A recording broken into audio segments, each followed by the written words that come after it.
discuss a new topic in tribal studies. So this is going to be our first topic in tribal studies.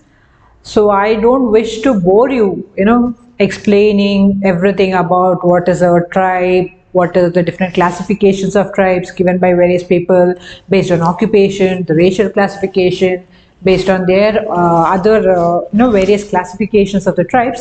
Instead, let's just start with the topics that is present in the syllabus, and slowly, as in how we discuss each of the topic, I will keep adding in more and more inputs about the tribal people. Isn't it? That would be a better way to start off than to bore you with one entire lecture of what is a tribe and so on and so on. As in how we discuss about tribal people, you will get more and more expertise about this topic. Isn't it? Shall we begin? So in this lecture, we shall be discussing the unit 6.2.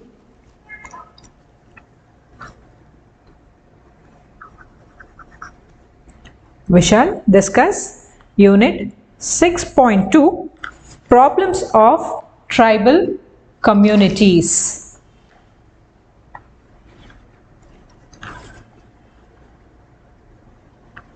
Unit 6.2.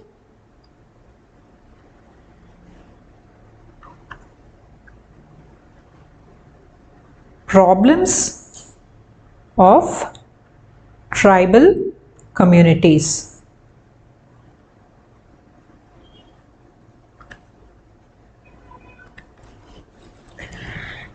So here you can see a very beautiful picture of a tribe. So slowly, as in how we progress into tribal studies, you'll get so much expertise that just by looking at the picture of a tribe, you'll be able to identify who that tribe is, where they belong to, which part of the country they live in, what is their profession, and so on. Okay. So, but however, these pictures make our chapters very, very interesting. So even though I told you we'll be discussing straight away from the problems of tribal communities, let me give you a very brief introduction of what a tribe is. Isn't it? So many people will not be very much aware of what a tribal population is. What does ST mean? So why is it the tribal people are different from the other rest of the population? So what makes them so unique? How their lifestyle is? How their culture is? What is their religion? So a very little brief introduction I'll be giving you about the tribes, and then we shall be straight away entering into discussing the problems of tribal communities. Okay, so though there are many people who have been associated with the tribes, like the anthropologists, the sociologists, the administrators, researchers, and the social workers, all of these people have been actively involved with the tribes in some way or the other. So it will be the administrators who will be making policies for the tribal population. Researchers and other anthropologists will be studying more about the culture and the life of the tribal population. So like this, though there are many people from different streams who are actively involved in the tribal population, either in the theoretical level or at the practical level, like the social workers, anthropologists, sociologists, administrators, research, none of them have till today being able to come to a consensus regarding what is the definition of the tribe. Okay, so though all of these people are working for the tribal population either at the theoretical level or at the practical level, they are still not being able to come to a proper definition or a proper concept of what is a tribe. Okay, so do we have a definition of the tribe? Yes, different people, sociologists define tribe in a different way. Anthropologists, who are the people who exclusively and not exclusively, extensively. So anthropologists are the people who study the tribal population extensively, right from their culture, their religion, their food habits, their way of life, who are the different tribes living across the country, why is the tribal problems so different from the rest of the population, how their life is different from the rest of the population, what are the tribal rehabilitation, resettlement policies, so why is it difficult to rehabilitate and resettle the tribal population, what is their belief, what is their myths, what are their different religions like Manaism, Bongaism, Animism, Animatism. So why is that they have so much of attachment to the forest? Why is it difficult to change their way of life? And what are the things which we need to keep in mind when we are making any policies or any projects for the development or the welfare of the tribal population? And what is the racially how the tribes are racially how the tribes are divided into different racial groups. So like this, both biologically and culturally, it is only the anthropologists who extensively study the tribal population. So there are so many definitions of what is a tribe given by different people who are associated with the tribes. However, anthropologically, if you see, a tribe is a social group, the members of which live in a common territory. So you can find members of a tribal population living in a common territory. Say the central India, like the Chota Nagpur region, the Rajmahal Hills. This region you can find many tribes like the Ho, Baigas, Korkus.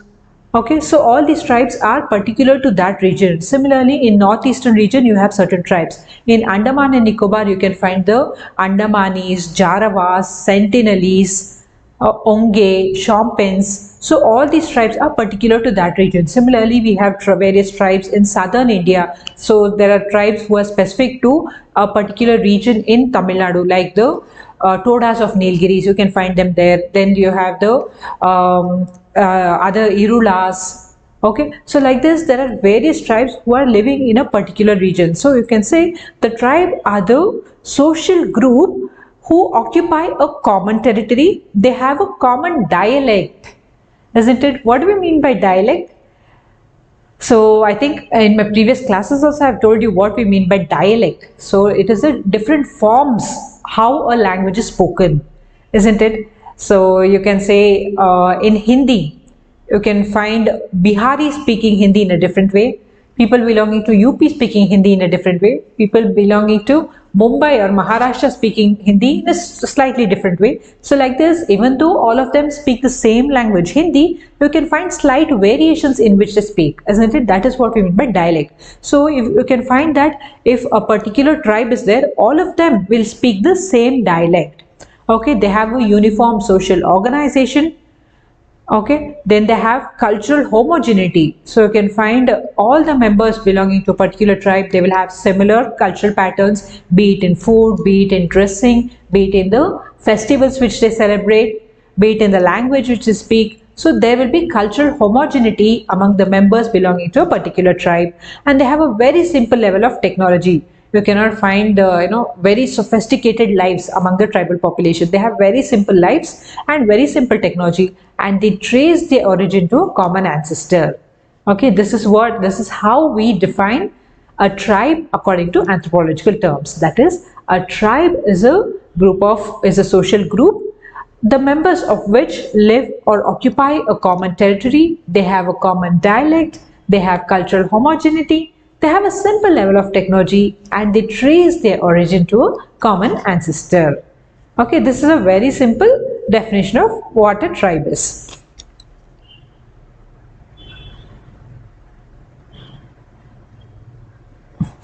However, we all know there is a list of scheduled tribes in each state, isn't it? How many of you know whether we have a definition of a tribe in our constitution or not? Do we have a definition of tribe in our constitution? Yes? No? Tell me.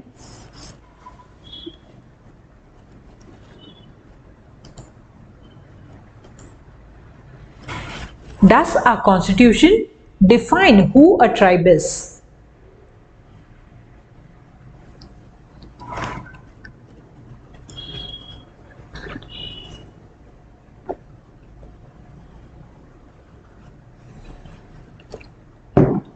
Okay, so in our constitution, we do not have any particular definition for a tribe. However, under Article 341 and 342, the President is empowered to draw up a list of scheduled tribes in consultation with the governor of each state, and that is subject to the revision of the Parliament. So in each state, the list of scheduled tribes will be prepared by the President along with the consultation of the governor of the concerned state, and this list can be revised further by the parliament. So what do we mean by revision? Revision means addition or deletion of few names from the list. So we all very well know that addition is difficult, isn't it? So you can find many people protesting for addition of their community into particular OBC list or SC list or ST list or particular category, because they get a lot of benefits in forms of reservation, be it in government jobs or education institutions and so on. But however, removal from the list is a very difficult issue, because politically it will not be a good mileage for the political party which is doing that. So unfortunately, in our country, removal of any name from a list is very difficult. However, addition is also to certain extent difficult, but politicians will anyway take up that, at least with the intention of vote bank politics. Okay, so this is what our constitution says. So in our constitution, we do not have any definition as such for what is a tribe. However, according to Article 341 and 342, the president is empowered to make a list of the scheduled tribes along with the consultation of the governor of each of the state that is concerned. And this is subject to the revision of the parliament.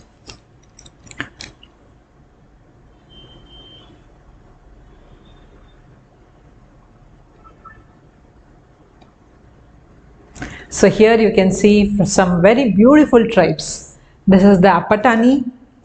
See, I think you must have seen these tribes many times in whenever you watch any documentaries on tribes in any of the channels. These are very prominently shown, these tribes. These are the Apatani tribes in the northeast. These are the Kuki, again northeastern tribes. All these are northeastern tribes. This is the Apatani. This is the Kukis of Manipur.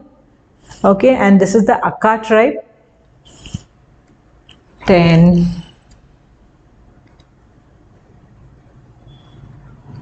here we have the Khasi tribe, the Garo, Lushai. See how beautiful they are. Then we have the Central Indian tribes like the Oreon. Here this is the Oreon. This is the Munda. This is Gonds.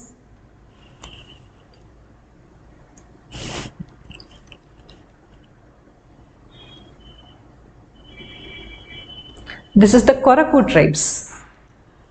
So there are various, if you happen to interact with any tribes and ask them anything about their profession or what they do for their living and so on, they will give you a lot of mythological stories, or what you call it as myths. So they have a lot of beliefs in myths. So it is these Koraku tribes. These are Koraku tribes who are predominantly found in Madhya Pradesh and Maharashtra.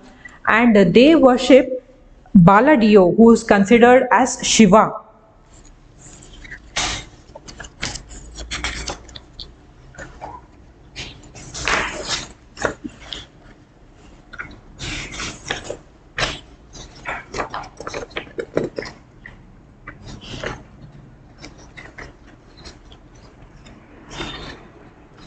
So they worship a god called as Badadio, who is equal to Shiva.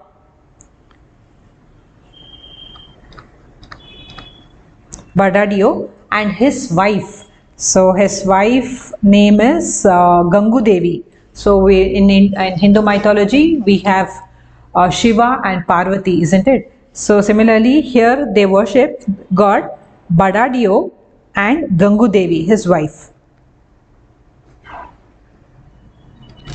Okay, so there is a tribal myth, that is the myth among the Korakus. So what these people believe is that once Shiva, Lord Shiva or Badadio, whom they worship, he sent out a crow. So that crow picked up some soil and it was returning back to Shiva, and on the way it drops some soil from its beak, and it is that soil which got converted into earth. Okay, so and it is from that soil this Lord Badadio made human beings, that is men and women. So there were many men and many women who were created, and then to safeguard all them and to protect them, his wife Gangu Devi created gods. Okay, this is a mythological story of the Korakus. Don't ask me for a scientific explanation for this. Okay, so according to them, they have this belief that their god Badadio, who is considered equivalent to Lord Shiva, he sent out a crow, and when that crow was bringing some soil, it dropped some soil on the surface from its beak. So that soil which it dropped from its beak got converted to earth, and it is from that soil Badadio created human beings, men and women, and to protect those men and women, his wife Gangu Devi created gods. And they also, what happened after that was, all these men and women, because they were created out of the same soil, they were like brothers and sisters, isn't it? So they cannot intermarry. So what happened was, once Badadio created a huge storm, that is this their lord, he created a huge storm, and when the storm was created, many people went and hid behind different objects. So some people went and hid behind a rock, some behind a tree, some behind a river source. So like that, behind different objects, different groups of people and went hid. And all these people, now they were named based on the objects behind which they hid, and now they were not considered as brothers and sisters. They were different groups, and now they could intermarry. So this is the belief that these Koraku tribes have. That is the mythological belief. It is a part of their mythology. Similarly, they have another belief also, another myth also.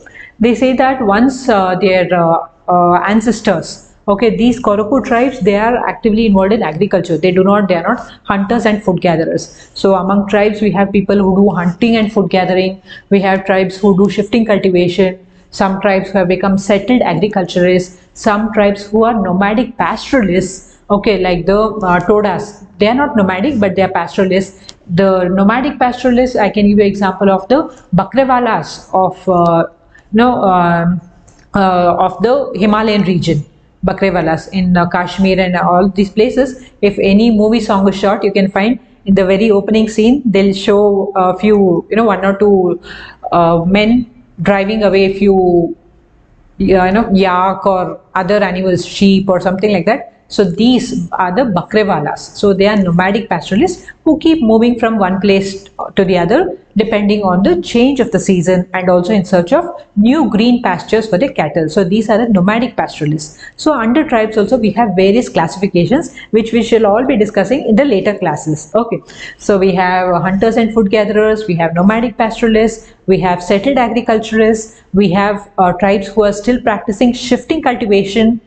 Okay, then we have tribes who work as laborers, who have moved to the urban areas and they have become laborers. Then the tribes who have moved into industrial laborers, like many of the tribes in Bihar and Orissa, in this region you can find they have migrated to the industrial areas, and predominantly they work in this Bhilai, Bokaro, or this steel plants. So like this, then we have tribes who are artisans, who make all this bamboo mats, who make various articles out of whatever produces they get in the forest. So there are different classifications of tribal population which we shall be discussing further. So what these Korakus do is, they are settled agricultures. So not settled, they are into agriculture, and few of them are into settled agriculture.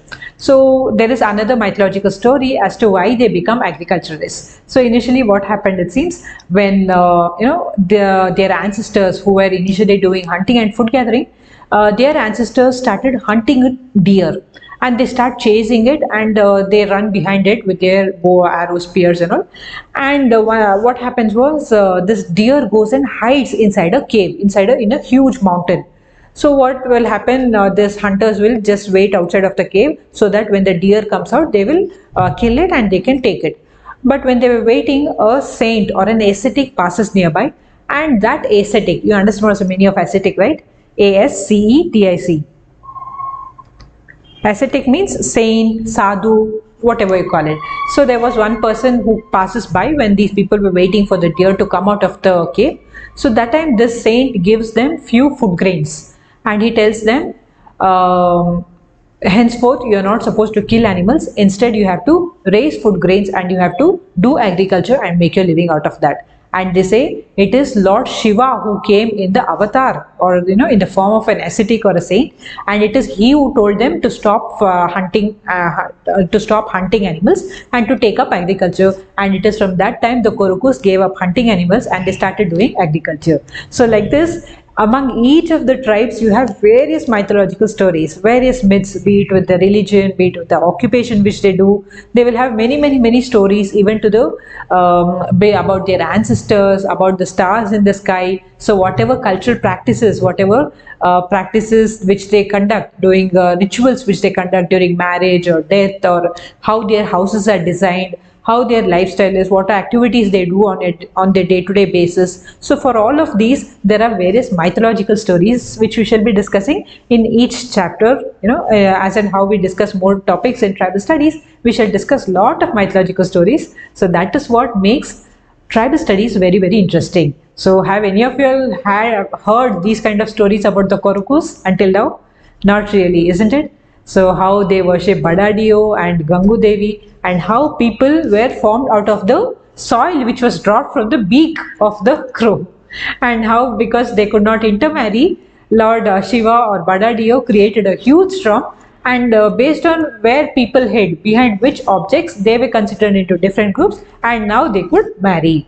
Similarly, how they gave up hunting and they became agriculturists. So this is the myth behind that. So like this, we shall discuss a lot of stories about the tribal people, which makes anthropology, especially tribal studies, very interesting. Okay. This is the Koraku tribes. Then moving on, there are a lot of stories about the Sentinelese, who are the most uncontacted tribes in the entire world. Okay, so there's a lot about Sentinelese. So recently there was a guy from USA, some 3-4 years back, I guess, right? So whenever now, due to COVID, we think some 3-4 years back, then later we realize almost 2 years we lost in COVID only. So it is 2 plus something else, isn't it? We don't know. We actually cannot even consider this 2 years, because we don't even know how it passed on. But when we say 3 to 4 years, then we realize, okay, this is +2, so that is around 4 years. Okay, so there was one guy from US who went to Andamar with the purpose of conversion. That is what they say. So what exactly happened, why he went there, why the Sentinelese killed him. So all these things we'll be discussing further. Okay, don't worry. So these are the Paniyan, these are the South Indian tribes. Paniyan, these are the Todas, Chenchu. See this Toda shawl, can you see this? Made with black and red, that has even got GI tag. It is very beautiful. So I've told you already, if you go to Delhi, there is a Delhi Hath, especially the one in INA. There are some 4-5 Delhi Haths in Delhi. I haven't visited the other ones, but the one in INA, the metro stop is also called as INA. So there is a huge Delhi Hath, that is the biggest one in Delhi. There you can witness all this. Even otherwise, if you're in South India, if you visited Ooty, Kodaikanal, all these places anytime, then there also you can see all these shawls over there.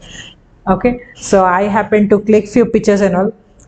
Let me try. By next class, I'll try to get those pictures and I will show you to in class. So these shawls are so beautiful. They weave it themselves. That is a speciality of these Todas. And also how polyandry persists among Todas. I think sir has already discussed marriage chapter. So in marriage chapter, he would have told you about the polyandry practice of the Todas of Nilgiris. But nowadays, please, even by chance, if you go to Nilgiris or Ooty, anywhere, if you get to know there is a population of Todas, please don't ever go and ask them, do you practice polyandry? They will give you one tight slap. Okay, so these people have given up polyandry practice long back. Okay, these were practiced once upon a time, but now they have got into the mainstream and they are doing various other occupations also. So polyandry is almost nil, and it is said that the Todas is the most interesting tribe for anybody to study. And I had visited the Anthropological Survey of India in Mysore. So there I got the opportunity to discuss a few things about many tribes, including the director who has conducted extensive research among this Todas of Nilgiris. So when I happened to speak with him, I told him I expressed my interest in studying this tribal population, and he told me, please Kavita, if you want to do research about any tribal population, think about some other tribe. Please don't even think about studying the Todas of Nilgiris, because they are the most extensively studied tribe, be it among Indian anthropologists or anthropologists from other countries. Everybody has studied them so extensively, asking them about their marriage practices, about their religion, about their polyandry, about various rituals which they conduct and all. Now, if you want to go and do any research among them, nobody will even respond until you give them a very hefty money. And that too, Indian anthropologists get very little stipend, so they can afford to give them very little money. But these people have got used to getting lots of money from the international anthropologists, who give them, just for a 1 hour interview or one or 2 hour days of talking with them to know about them and all. They pay them lots and lots of, even sometimes thousands of money, which Indian anthropologists cannot afford. So these people don't entertain Indian anthropologists at all. This is what the director of Anthropological Survey of India told me. So you cannot, it is very difficult, not difficult per se, but this is the most extensively studied tribal population. So better don't venture into studying Todas of Nilgiris anymore. Think about some other tribal population which has been studied less, so that you can study more about them. So this is the very extensively studied tribal population, that is the Todas of Nilgiris. So these are few pictures of the. However, it is not necessary that you have to take up anthropology, PhD or MSc and then only go and study the tribal population and do field work and all. Simply, whenever you travel, say you are traveling to you are going to some places, you are doing hiking, or you are going to stay in some jungle resorts, or in many places, you can find tribals very casually. You might not know which tribe they are or what language they speak and all, but if you just interact with the people over there, like if you go to Mysore, Coorg, all these regions, or northeastern regions, or even in central India, Madhya Pradesh, Maharashtra, if you go to the rural areas or any tourist places and all, there you can find tribes very easily. So you need to just identify, and if you ask them, many times they will interact, they will talk with you. So this weekend I had been to a trip. So I had been to this place called as it is at Chikmagaluru in Karnataka.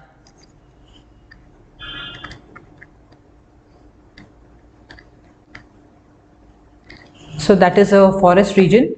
There in the homestay which I had stayed, I could identify few people. Just by looking at them, I knew these people are tribes, and I tried to converse with them, and even I had conversations with the people who work in those coffee plantations. So there were a lot of coffee plantations in that region. Chikmagalur is very famous for coffee plantations. So in that coffee plantations also, early morning I took a walk, and while walking I met many localites who were working in those plantations and all. I just had a conversation with them. They told me how many years they have been living there, what is the language. Okay, so I even managed to click few pictures with them. I haven't got the pictures right now. I'll be showing it to you in the next class. So I spoke, some of them were, I spoke to a group of people who identified themselves as Kom tribe.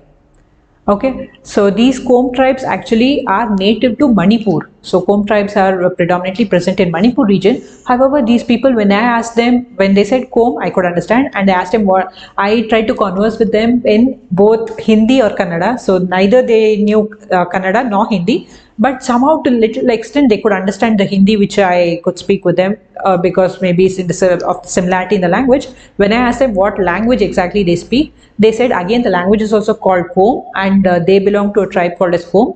However, they told me lies about which region they are. So I knew Kom tribes are native to Manipur. But these people, when I asked them, they said Assam and other things. But later I did some more research and found out that actually these people are Kom tribes, but they do not belong to Manipur, and they have been illegal migrants from Bangladesh. So then even I had a doubt. So if they are illegal migrants from Bangladesh, do they really belong to Kom tribe? Are there Kom tribes in Bangladesh? So I'm yet to find out all that. So definitely once I find out all that, I will update this along with the pictures of the tribes which I took. Okay, shall we?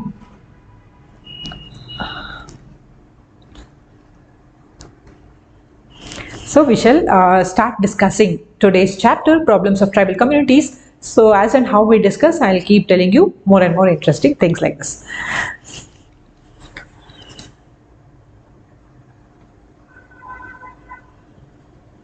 This is the Jaravas, the tribes present in Andaman and Nicobar Islands. Actually, even the Jarawas were one of the most uncontacted tribes, but of lately, some say from 10 to 20 years, they have been contacted very frequently. And many times, if you go for a trip to Andaman and Nicobar, very commonly you can see them in in the common places where you visit. It is not that you have to go to a jungle only and see them. So earlier there was this concept of jungle safari also. So more we shall discuss about that. Then Sentinelese. Sentinelese is so much of a curiosity for any anthropologist because they are the most uncontacted tribe in the world, not just in India, but in the entire world. They are the most uncontacted. So far there have been some hardly some 3 or 4 contacts with them. That too, how do you think they had contact? So the government officials, they will go nearby to the islands, that to still maintaining a safe distance away from their island, and they will drop some coconuts, and these people love coconuts a lot. So once they drop and they make some sign language, these people will come, they will take those coconuts and go back into their islands. So this is all the contacts which we have had. And once one very famous Indian anthropologist, and she is a woman, she managed to carry a baby of the Sentinelese. Can you tell me what is her name and from which region she is? Let me know. So she is the only one who went to so much of, who went so close to the Sentinelese. Just let me know. Okay. So these are the very, very interesting tribes, Sentinelese, who are again present in Andaman and Nicobar Islands. So we shall be studying more about the Sentinelese also.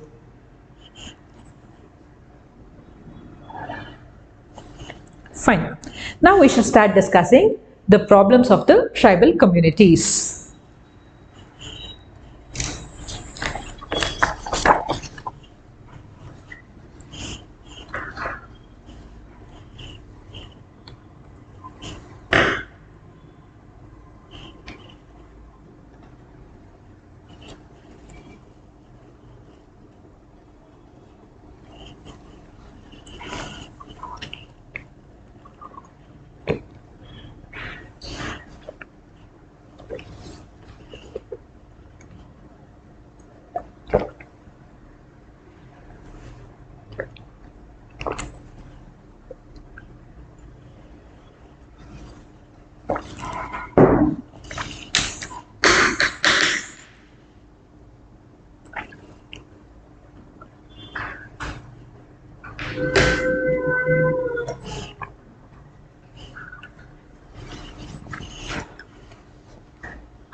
So, I had already asked you a question, isn't it? The answer is Madhumita Chattopadhyay.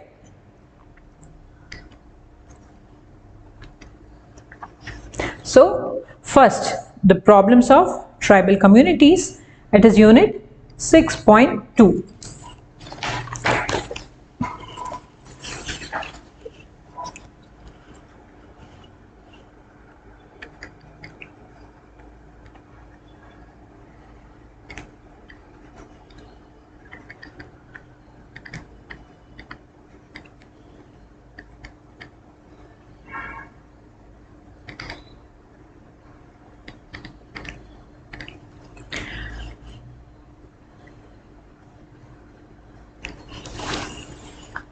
Problems of tribal communities. Who doesn't have a problem? Isn't it? All of us have problems. Okay.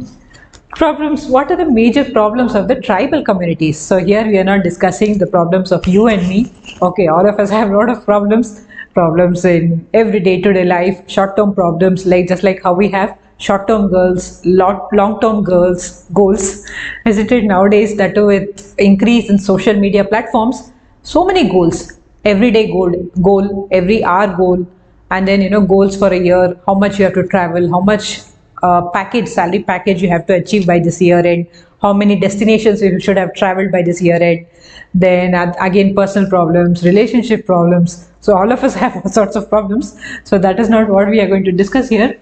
We will be discussing about the major problems of the tribal communities. So because the tribal communities, as I already told you, the tribal population lives in deep jungles, in isolated areas, and they have a unique culture, they have cultural homogeneity, they speak different language, their religion is different from the mainstream religions like Hinduism or Christianity, like that, Hinduism, Christianity, Sikhism, or Buddhism or Jainism or Islam. So their religion is different, their culture, language, their food habits, their lifestyle, the geographical location which they live. So all this is very much different from the other rest of the people.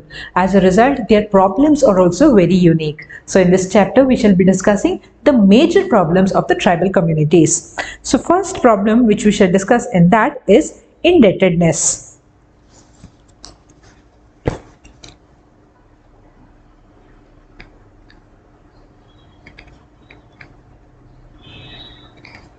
Indebtedness. So even before we jump into discussing the major problems of the tribal population, like we have indebtedness, we have shifting cultivation, we have problems in education, problems in healthcare, okay, so we have problems in their various day-to-day life. Before we discuss all this, we have to keep one thing very much in mind. Until the tribal population are inside the forest, they had a very happy life. Okay, we cannot say happy per se, but at least we can say they had a contented life where all their needs were met.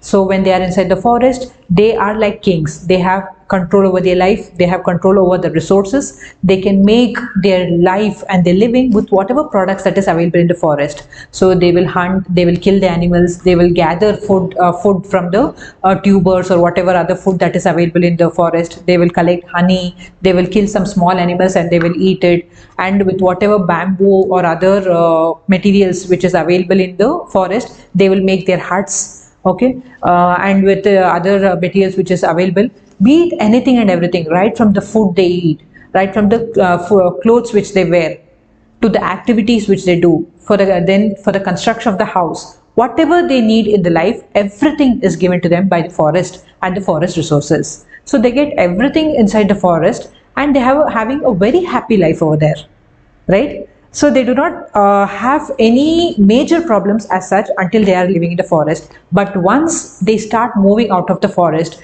due to various reasons, be it developmental projects, multi-purpose projects, so when the government takes up any kind of developmental activities, then they are forced to move. They are evicted outside of the forest, and when they come out into the urban world, it is not just a problem for them culturally or socially, it is also financially. See, inside the forest, all their needs are met by the forest itself. So drinking water, they have sources. Then to make their house, they have materials over there. To have their food, they have enough of resources. But they do not have any kind of formal education. So this is one major problem which you have to keep in mind. Whatever knowledge they have, that is sufficient for them to live a happy life inside the forest, isn't it? So what happened 2 days, when I told you 2 days back, when I went to this place in Chikmagalur, I went to a trek. So that trek was for this, the place of that trek was called as Yettina Bhuja. It is a very small trek.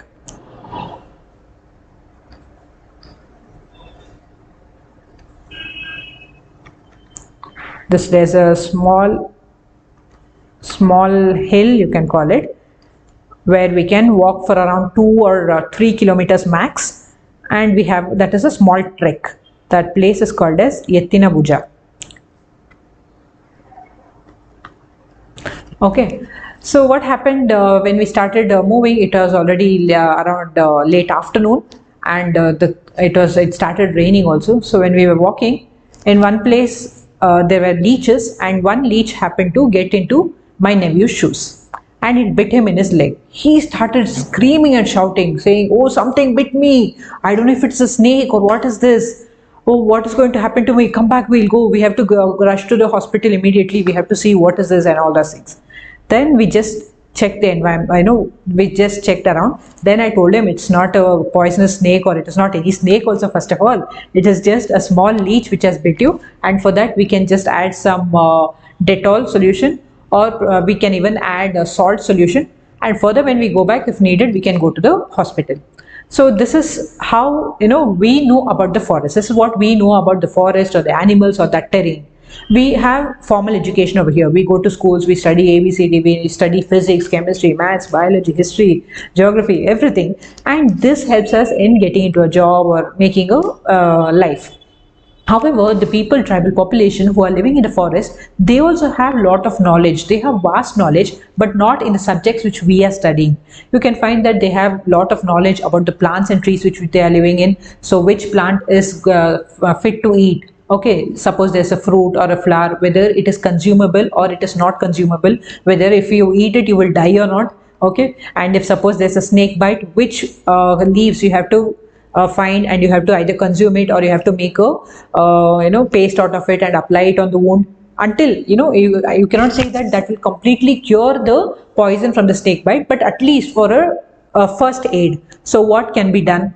Okay, then which are the trees which are fit to make timber, and which are the trees which are strong, using which they can construct a hut. And then you can find these Jainu in this Bandipur or this region. They are excellent honey collectors.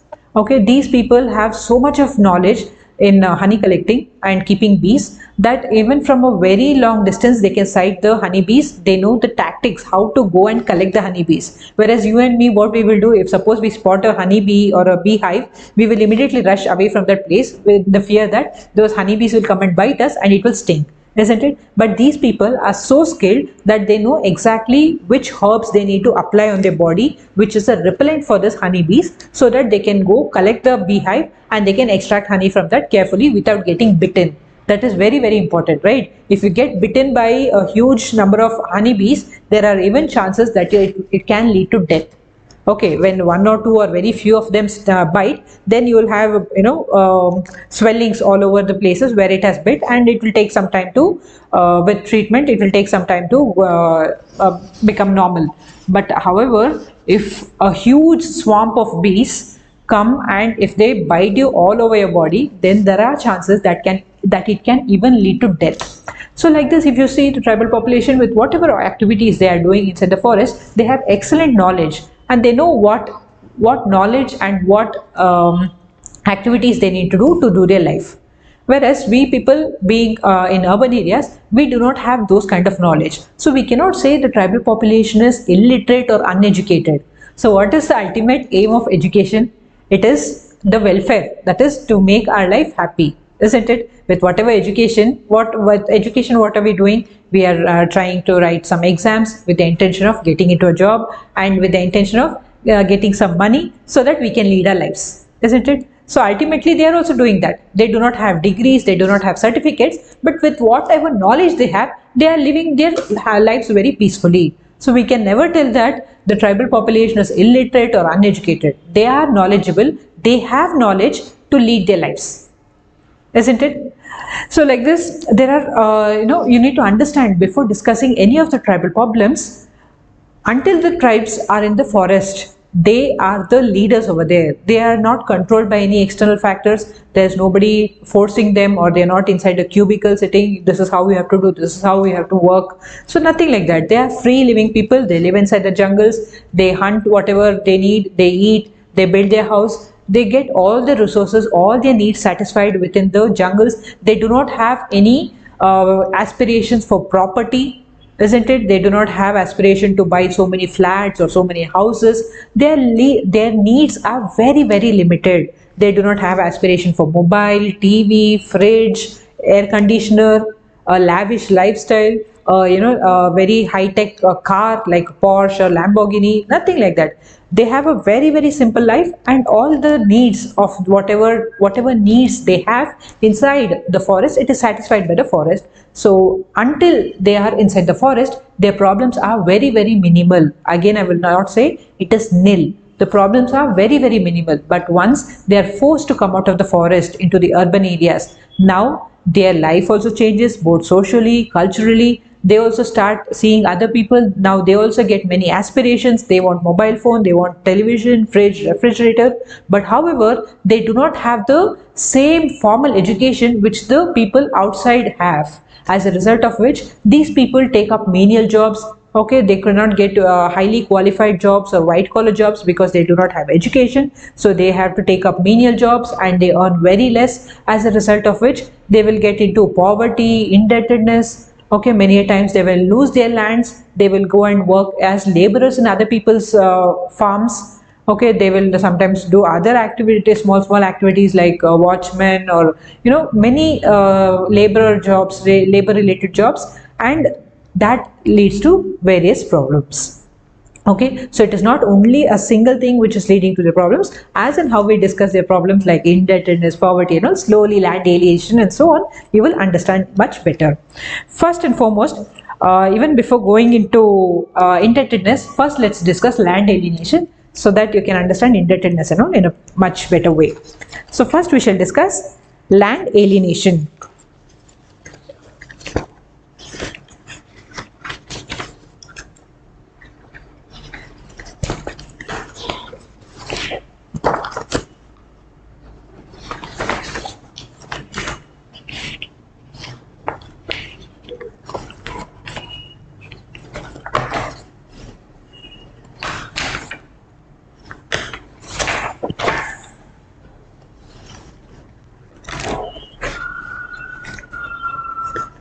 First problem which we shall discuss is land alienation. Then we shall move on to indebtedness, poverty, shifting cultivation, education, health, and so on. So first we shall discuss land alienation.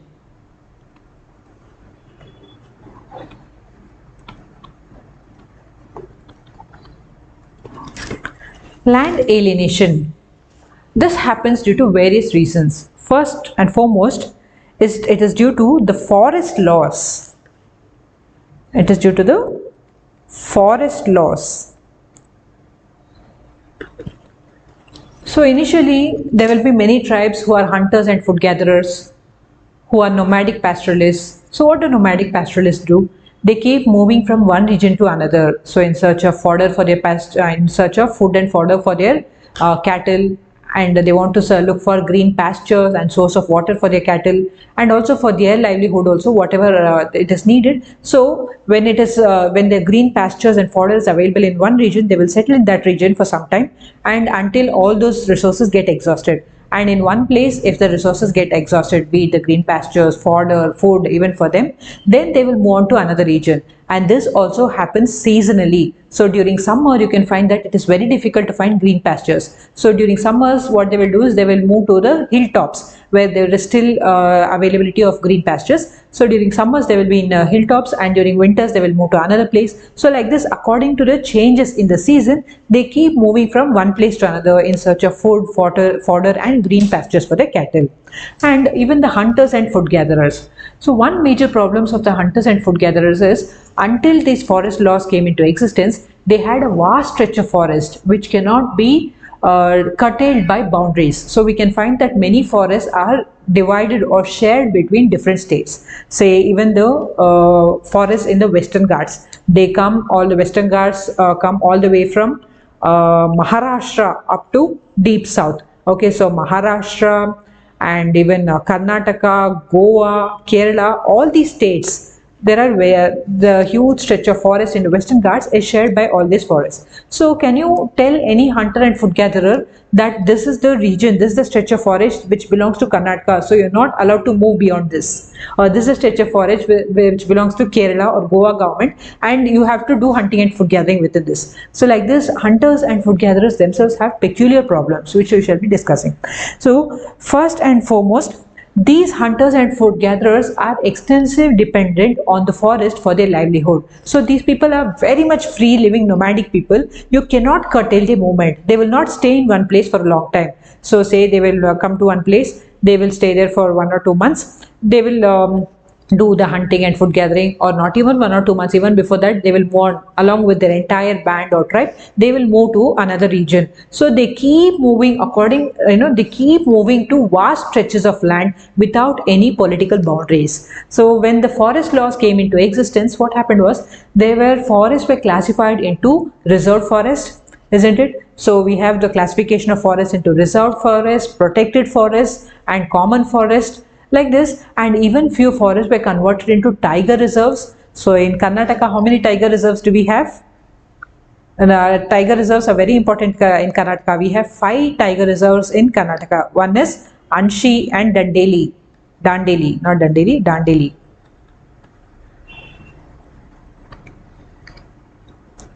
Anshi and Dandeli. This is in Uttar Kannada.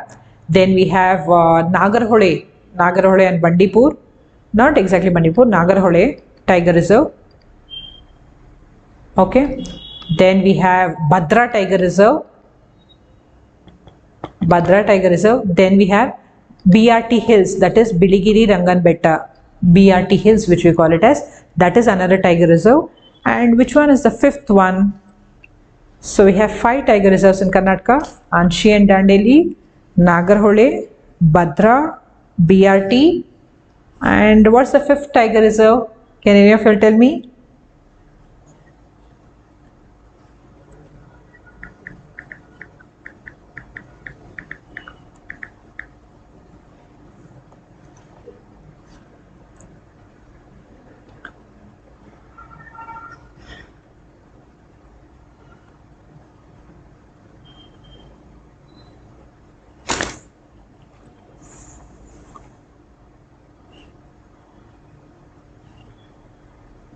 Yeah, Bandipur and Nagarhole, correct.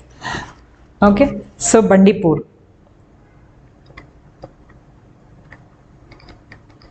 So these are the 5 tiger reserves in Karnataka, that is Anshi Dandeli, Bandipur, Nagarhole, BRT and Bhadra Tiger Reserve. So with coming of forest laws and curtailing or the restriction of movement within the forest, all these activities were a huge blow to the hunters and food gatherers especially. So land alienation. So what do we mean by land alienation? Throwing the people out of their land. So it can happen either due to forest loss, or when some other people, that is a non-tribal population, come and acquire the tribal land and throw them out of the land. This is also called as land alienation.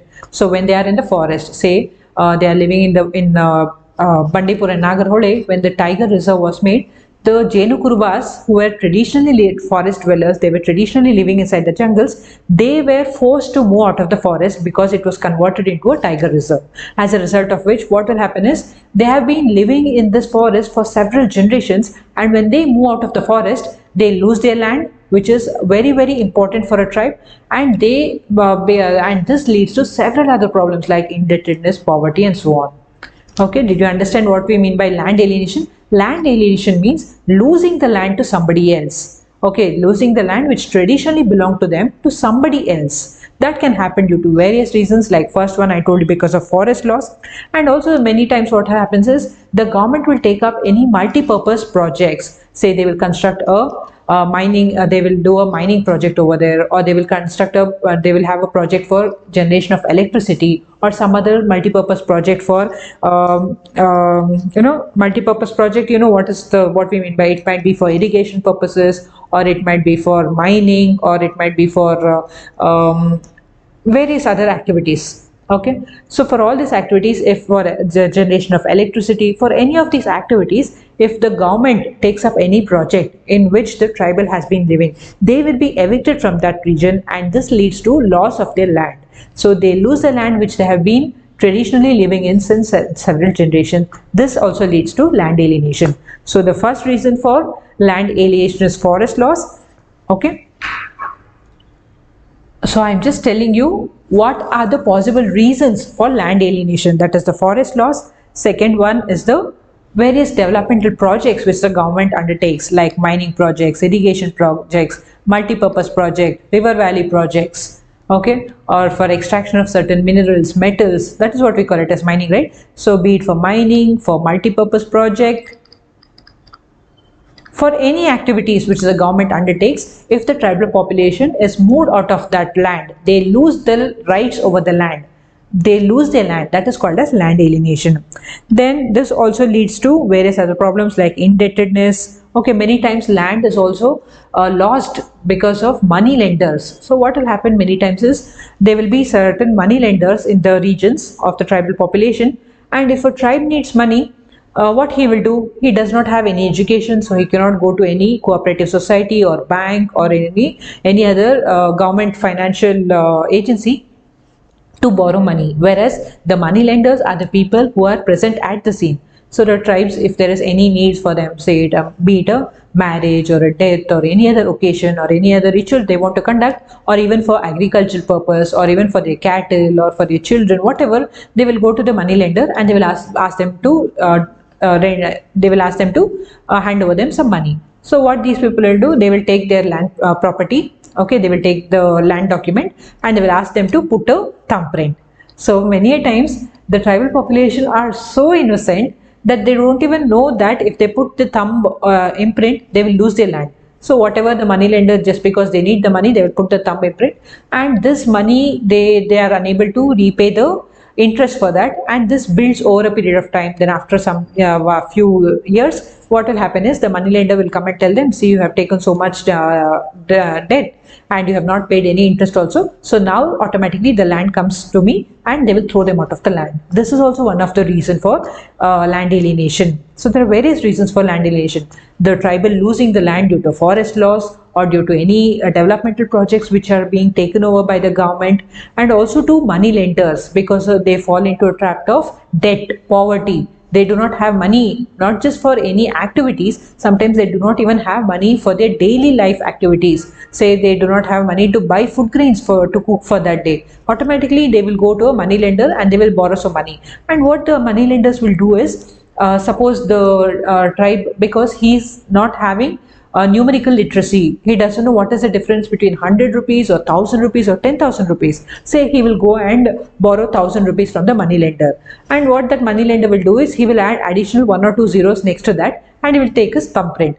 Okay, but the innocent tribe doesn't know that he is putting his thumbprint for a figure of 1 lakh or 10 lakhs. Then after 1 or 2 years, the money lender will come and say, see, you have taken 10 lakhs loan from me and you are unable to repay it, so now I will take over your land. So like this, many money lenders have cheated the tribal population and they have taken over their land. This is also one of the reasons for land alienation. Then many times what happens is, even fraudsters from outside, be it the middlemen, people who go and go and contact the tribal people, they cheat them in many ways. There have been times when there was these money lenders or outside middlemen, they went and they exploited the tribal population and they cheated them and acquired their land. So what they will do is, they will just take a bicycle and they will give it to a tribe and tell him, you just put a thumbprint over here and I will give you this bicycle. And the tribe becomes so happy. Oh, after all, you're asking for my thumbprint and you are going to give me this huge bicycle. This is so nice of you. And he will put that. Okay, because they do not have this functional literacy. So the middlemen, the contractors, the money lenders, all these people have cheated them and grabbed their land. So many times, you know what, these middlemen or the petty traders who used to go and sell clothes or other small utensils or metal articles to the tribal people, they used to cheat them very badly, it seems. So there was this example, how they used to sell clothes. Say there is there's a trader who went to sell clothes to the tribal population, to a tribe. What he did was, say, how do we measure a meter? Okay, so what he will do, this cloth merchant, he will go to the tribal area, tribal hamlet, and he will tell them, say, I've brought clothes, materials you can buy. So the innocent tribe will ask him, how much do you charge per meter? So he'll say, I will charge 100 rupees per meter. So the tribe will say, no, I cannot pay 100 rupees per meter. It is very expensive. Please reduce the amount. So the merchant will say, okay, fine, I can understand. You cannot pay 100 rupees per meter. It is very expensive. Okay, then what we can do is, we will make it as 50 rupees per meter. So the tribe becomes very happy. Wow, so nice. I have reduced the price from 100 rupees to 50 rupees. So, and the merchant will ask him, how many meters do you want? So he'll say, I want 4 meters of cloth. So what this person will do, how do we measure a meter? We will measure it like this. Say this is a sheet, right? So 1 meter means you will measure it once over here, and then 2 meter means again one more length of this, 3, 4. This is how they have to measure. But how this merchant will cheat the tribe is, he'll say, he will take a cloth, he'll say, this is 1 meter, this is 2 meter, this is 3 meter, and this is 4 meter. Did you understand? He will measure all the 4 sides of the cloth. 1, 2, 3 and 4. And he'll cut it and he'll give it to the tribe, and he says, okay, now 4 meters costs 50 rupees. 4 into 50 is 200 rupees. Now give me 200 rupees. And the tribe also becomes